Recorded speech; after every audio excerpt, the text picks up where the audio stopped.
All right, let's talk about something that has completely changed the game for students, for teachers, for parents, for basically everyone involved in education.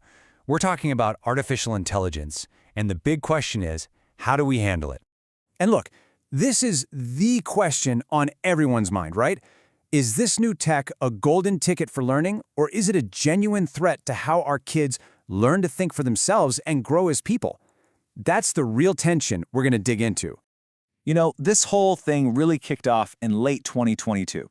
When ChatGPT hit the scene, it wasn't just some new app. No, it was like a meteor strike that sent shockwaves through the entire education system, and it happened almost overnight. And I really can't overstate how fast this happened. It was like a technological tsunami just crashed into schools that were, let's be honest, totally unprepared. It put this massive, immediate strain on pretty much everything we thought we knew about teaching and learning. And whenever something moves that fast, you know there are going to be risks. This super quick, often totally unfiltered adoption of AI in schools has stirred up a whole bunch of concerns that we're only just now starting to get our heads around. Just look at this number. This really says it all. A recent study found that a whopping 76% of parents and caregivers are genuinely worried about what AI is doing to their kids' ability to think critically. That is a huge red flag we just can't ignore.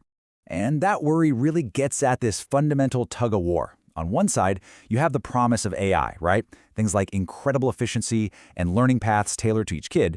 But on the other side, you've got the peril. Things like cognitive offloading, which is basically just letting the machine do your thinking for you, and the very real risk of social isolation. And these aren't just vague fears. The challenges are super specific and really serious. You've got student data being put at risk by these unapproved tools, what some people call shadow AI, that schools don't even know are being used. The AI algorithms themselves can be biased because of the data they're trained on. And maybe most importantly, there's a real fear that it could weaken a student's ability to do their own research and even wear away that crucial connection between a student and their teacher. So, with all that on the table, how in the world do we move forward? Well, the key is to have a guiding principle, a North Star that constantly reminds us what the real goal of education is. And there's a name for that concept, learner flourishing. But first, let's zoom out for a second. The bigger idea here is called human flourishing, and this is about the whole person, their health, their happiness, their relationships, their sense of purpose. It's that state where all the different parts of a person's life are just good. Now, learner flourishing takes that huge idea and brings it right into the classroom. It basically says that a school's job isn't just about test scores and grades. It's about helping the child grow into their full potential as a human being. The focus is on their entire well-being. Okay, so that's the goal. But how do we actually get there? Especially with AI in the mix, we need a roadmap. And that is exactly what the EducAIted Framework is. It's a set of principles designed to make sure AI actually helps us get to learner flourishing, instead of getting in the way. So this whole framework is built on 8 core principles, all centered on what it means to be human. First up, skills. This is all about using AI not to replace skill building, but to help students develop the real-world abilities they're actually going to need out there.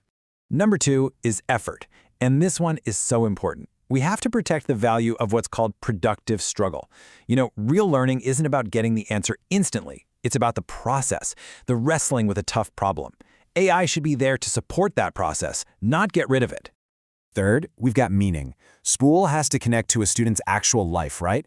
AI can be an amazing tool for exploring things and creating projects that feel personal and relevant, giving students a real sense of purpose in their work. Fourth, and you knew this was coming, is connection. Technology should never, ever come at the cost of those essential human bonds between students, their teachers, and their friends. Learning is, and it always will be, a social thing. All right, principle number 5, communication. This is about making sure students are still developing those really nuanced, empathetic skills they need to express their ideas and connect with other people, face to face. Sixth is a big one, creativity. And we're not just talking about having an AI generate a picture or a poem. This is about nurturing the kind of original, out-of-the-box thinking that is uniquely human and absolutely essential for solving the world's problems. Number 7 gets a little more introspective. It's called being. This principle is all about a student's sense of self, their character, their emotional well-being. It's about building resilience and self-awareness in a world that is changing ridiculously fast. And finally, number 8 is intellect. This is about using AI to go way beyond just finding answers and instead using it to sharpen real critical thinking, deep understanding and that spark of intellectual curiosity. And when you put them all together, these 8 principles create that North Star we were talking about. It's a complete, human-centered guide that helps educators navigate this brand new world while keeping their eyes on what truly matters.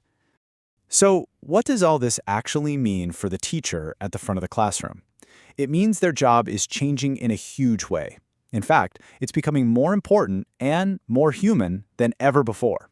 There's this quote from the research paper that just perfectly nails the whole idea. The point isn't for AI to replace anyone. It's a tool. It's like a scaffold that helps us build something bigger and better. It's there to support human potential, not to be a substitute for it. Think about it. AI can handle a lot of the grunt work, like drafting a first pass of a lesson plan or adapting texts for different reading levels. And that frees up the teacher to become an architect of learning, to design incredible experiences, build strong relationships, and guide students in that messy, complex, higher-level thinking that only a human can truly teach. And really, that's what it all comes down to. This is the ultimate question we have to keep asking ourselves.